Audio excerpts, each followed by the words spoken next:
Hey everybody, this is Doug from AR.Watch, and we are excited today to bring you the Shenandoah Epic 24-hour race.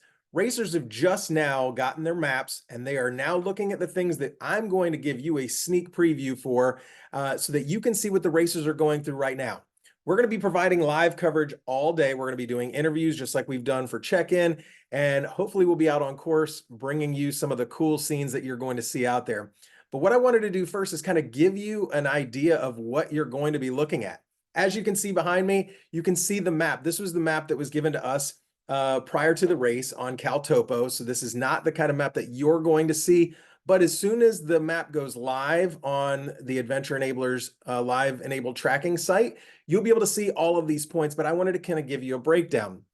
So what is amazing about this year is you're probably going to see that racers are going to take vastly different tracks because strategy is going to come into play here because most teams are not going to even come close to clearing this course. So they're going to have to be strategic about how many points they get. As we talked about before the race, racers get 12 hours in section number 1, which starts, I'm trying to do this is like a weatherman. Section number 1, which will be all of this section on the south side. And then after that, then they'll start on section 2, which will go that way and encompass the park. So let's see what they're going to do and how they're going to play this out. There are more possible points in zone 2. So will teams that know they're not going to clear really be strategic about how many points they get in zone 1? Let's take a look at what this looks like. So racers are going to start up here at the start finish area. This first section is going to either be on foot or paddle. So that's the only option. If the water's too high, which I'm not quite sure about yet, I think we're going to be good. Then the entire thing would be foot. But I think right now racers are going to get an opportunity to do some really awesome paddling. So they're going to start there. You can see the routes, the route choices, but each one of these checkpoints, if you click on it, this is 0.11, and it is worth 1 point. You'll see the 1 here. You'll be able to see this on the live tracking map as well.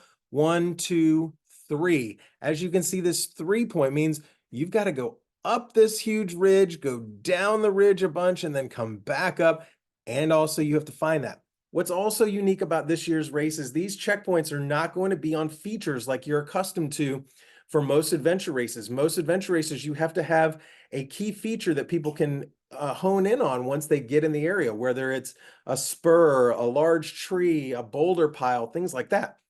With this, Mark had the option to just place it anywhere, and if your GPS is going to have to take you there. I think racers will be using map for a lot of the situations, but in some of these instances, you're going to get to situations where you're only going to be able to use your GPS device, or it's going to make it a whole lot more difficult. But as you can see, racers have the choice to not go up on the ridge, still get a couple points on this lower section, maybe even connect it here without going all the way up onto the ridge and coming back down. These are worth 2, 1. Here's a 3 that one is going to be very difficult. If I zoom in here, you can see the track when Mark went and put these things out there. These are not going to be easy to get to.